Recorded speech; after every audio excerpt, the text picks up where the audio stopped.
Assalamualaikum warahmatullahi wabarakatuh. Perkenalkan saya Madonna Sintiawati dengan NIM 1402222063. Prodi Sistem Informasi. Di sini saya akan mempresentasikan makalah saya yang berjudul Etika dalam Kolaborasi Pengembangan Perangkat Lunak, Git, GitHub, GitLab, Etika, Pull Request, Fork, and Kontribusi Open Source. Makalah ini disusun untuk memenuhi tugas akhir mata kuliah Etika Profesi Teknologi dan Komunikasi. Tanpa berlama-lama, mari kita mulai.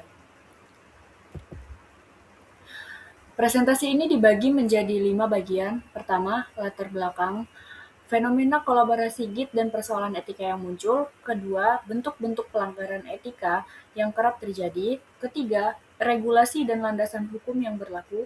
Keempat, analisis etika menggunakan dua teori, utilitarisme dan deontologi. Dan kelima, rekomendasi kebijakan etis untuk mahasiswa, institusi, dan industri. Platform berbasis Git seperti GitHub telah menjadi infrastruktur kolaborasi perangkat lunak terbesar di dunia.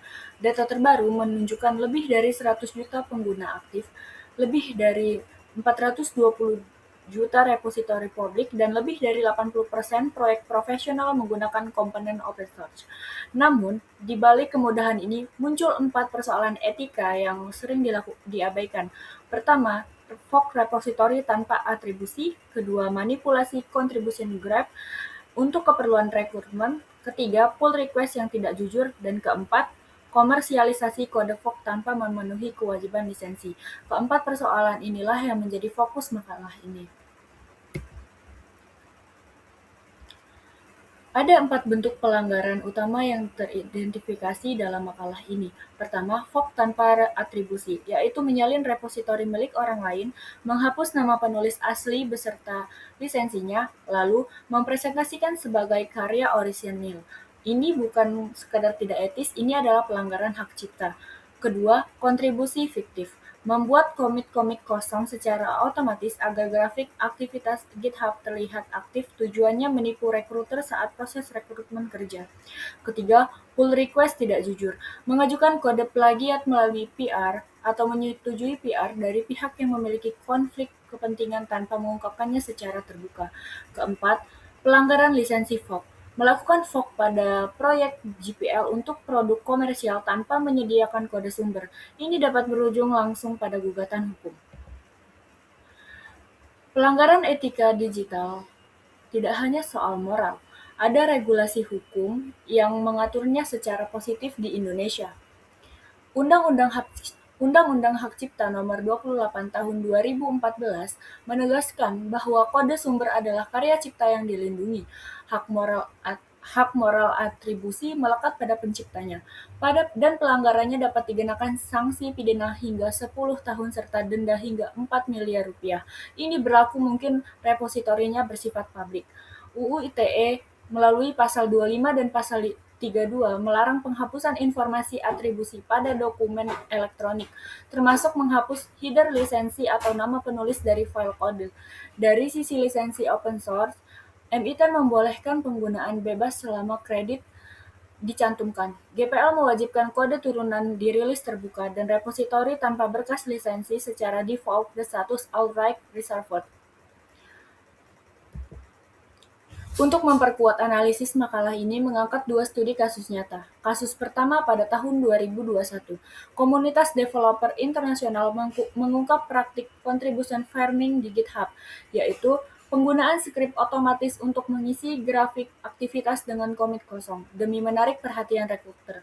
Dampaknya, keputusan rekrutmen yang keliru, kandidat yang jujur yang bersih, dan kepercayaan pada platform portofolio digital yang merosot. Kasus kedua pada tahun 2019, sebuah startup di Asia Tenggara meluncurkan produk SaaS berbasis fork proyek berlisensi MIT, tanpa mencantumkan kredit penulis asli, menghapus header lisensi, dan mendaftarkan nama brand yang sangat mirip. Kasus ini berujung pada kecaman komunitas open source dan tuntutan hukum.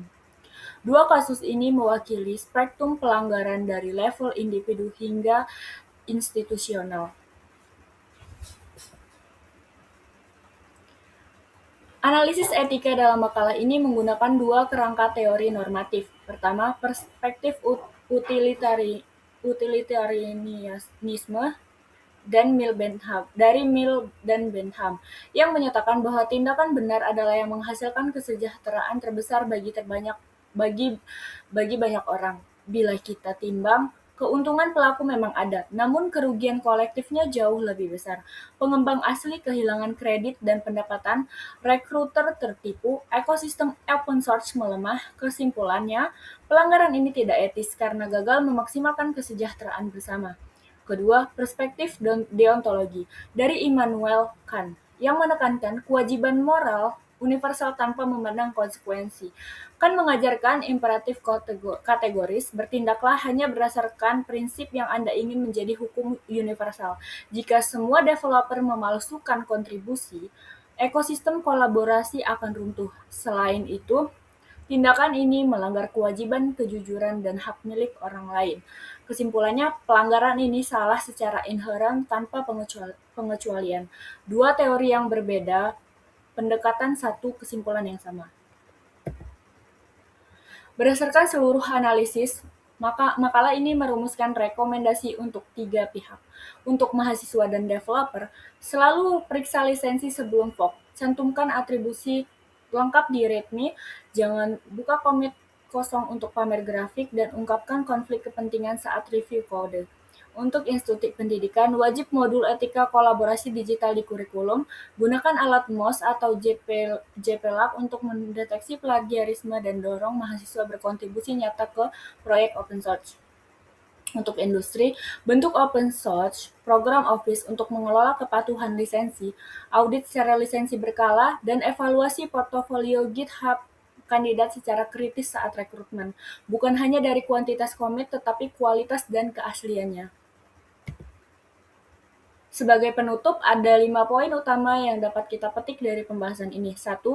Etika kolaborasi Git adalah fondasi kepercayaan ekosistem open source global. 2. Fork tanpa atribusi dan kontribusi fiktif sama dengan pelanggaran HKI dan integritas profesional. 3. UU Hak Cipta dan lisensi open source memberikan dasar hukum yang kuat. 4. Analisis utilitarian dan deontologi pelanggaran ini tidak bisa dibenarkan. Lalu yang kelima, solusi jangka panjang internalisasi nilai etika sejak dini. Saya tutup dengan refleksi dari Kant, jika semua pengembang memalsukan kontribusi ekosistem kolaborasi akan runtuh. Ini bukan sekedar filosofi, ini adalah realitas yang kita jaga bersama. Demikianlah presentasi makalah saya mengenai etika dan kolaborasi pengembangan perangkat lunak dan Git berbasis Git. Semoga video ini bermanfaat, tidak hanya sebagai pemenuhan tugas akademik, tetapi juga sebagai pengingat bagi kita semua bahwa menjadi profesional teknologi informasi komunikasi berarti memegang tanggung jawab moral terhadap komunitas yang lebih besar. Saya akhiri, wassalamualaikum warahmatullahi wabarakatuh.